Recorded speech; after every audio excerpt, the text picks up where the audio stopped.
सरकार यहाँ आम आदमी को प्रश्न उठा है। और ये तस्वीरें आप देख रहे हैं, वित्त मंत्री निर्मला सीतारमण संसद भवन पहुंच गई हैं। राष्ट्रपति द्रौपदी मुर्मू ने औपचारिक मंजूरी बजट को दे दी है। अब यहाँ पर कैबिनेट में इसके अप्रूवल के बाद 11 बजे, ठीक 11 बजे बजट पढ़ने की प्रक्रिया शुरू हो जाएगी। 5वीं बार वो ये बजट पेश कर रही हैं। बतौर वित्त मंत्री कई प्रश्न भी, कई उपलब्धियां भी निर्मला सीतारमण और उनके परफॉर्मेंस पर, लेकिन पेपरलेस बजट जो एक बार फिर वो पेश कर रही हैं। बहुत सारी चुनौतियां अगर आप देखें तो कोविड के दौरान अर्थव्यवस्था में जो बड़ी बाधाएं आई, जो तमाम मुश्किलें आई, उन सब को उबारते हुए कैसे आगे ये देश बढ़े, क्योंकि हमने देखा है भारत के पड़ोसी मुल्कों की क्या हालत है इस वक्त।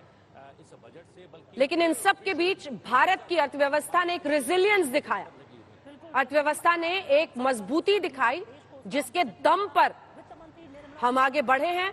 और ये 5वां बजट पेश करने के लिए निर्मला सीतारमण संसद भवन पहुंच गई हैं। उनके साथ उनके दोनों डेप्यूटी भगवत कराड़ और पंकज चौधरी, दोनों एमओएस मौजूद, और ये मीडिया के सामने उनका फोटो ऑप, जिसके बाद कैबिनेट में मुहर लगेगी इस पर और फिर बजट पढ़ने की प्रक्रिया शुरू होगी। अश्विनी जी, अब तो बजट जिस तरीके से पेश किया जाता है, काफी सारी चीजें जो हैं वो अब प्री हिस्टोरिक एरा की मानी जाती हैं कि अब तो पेपरलेस बजट हो गया है, टैब में वित्त मंत्री लेकर आई हैं। लेकिन क्या बजट कैप्सूल जितने भी प्रावधान लेकर आता है वो दरअसल माइक्रो लेवल पर इकोनॉमी को छू भी पाते हैं या फिर मैक्रो लेवल अब मोटी मोटी बातें रह जाती हैं? देखिए, बजट में बहुत संभावनाएं नहीं होती हैं कि भी बहुत चीजें आप इनकॉर्पोरेट कर सकें, क्योंकि कुछ तो ऐसे एक्सपेंडिचर्स हैं, ऐसे खर्चे हैं जो आपको करने ही हैं, जो कमिटेड हैं। आपको ब्याज देना है, कमिटेड है। आपको सैलरीज देना है, कमिटेड। आपको पेंशन्स देनी है, डिफेंस पर खर्च करना है, ये सब कमिटमेंट ऑलरेडी हैं। इसलिए जहां थोड़ा बहुत संभावनाएं होती हैं वो केवल ये है कि आपके लिए जो ऐसे स्ट्रैटेजिक सेक्टर्स हैं जहां पर, जैसे सोशल सेक्टर है, एजुकेशन और हेल्थ पर खर्च करना है।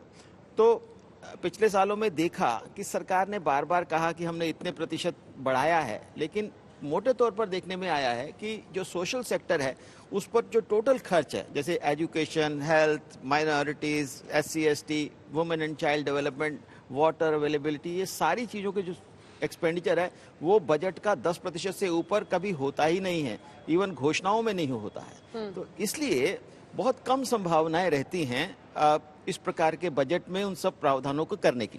इसलिए नीचे तक छूने के लिए जरूरी है कि हम बजट का साइज बढ़ाएं। पिछले सालों में ये एक अच्छी बात हुई है कि सरकार की आमदनी कम होने पर भी बजट का साइज बढ़ा रखा गया है। हालांकि उसके कारण हमें फिस्कल डेफिसिट को का भी सामना करना पड़ता है, लेकिन चूंकि हमारी इकोनॉमी ग्रो कर रही है, उसके प्रतिशत के रूप में हम अभी 6% पर भी रखें तो भी एक बहुत बड़ा साइजेबल अमाउंट हमें मिलता है, जिसको हम फिस्कल डेफिसिट के रूप में खर्च कर सकते हैं। उसी से संभावनाएं बनती हैं कि हम ज्यादा खर्च एजुकेशन और हेल्थ पर और बाकी सब चीजों पर कर सके, जिससे आम आदमी, नहीं सोशल वेलफेयर नहीं, सोशल सेक्टर, सोशल वेलफेयर जो है वो एक अलग सी चीज है। नहीं, सोशल वेलफेयर होता है जब आप किसी किसान निधि देते हैं या कुछ और प्रकार के डायरेक्ट ट्रांसफर्स करते हैं, वो सोशल है। ये सोशल सेक्टर जो है वो education, health, women and child development schemes को लेकर इस बार नहीं, पीएलआई एक अलग है।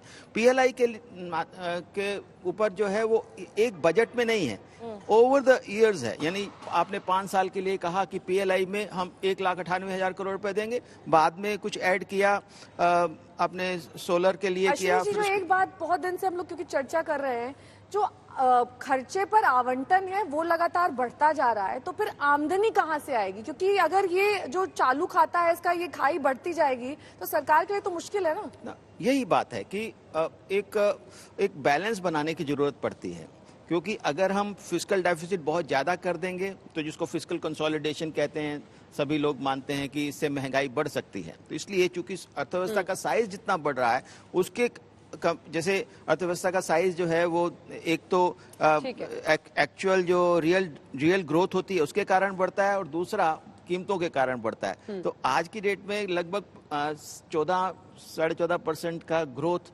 नॉमिनल टर्म्स में है, तो इसलिए सरकार 14-15% तक तो बढ़ा सकती है आराम से, ठीक है। लेकिन उससे ज्यादा बढ़ाना हो तो मुश्किल होती है। ठीक है।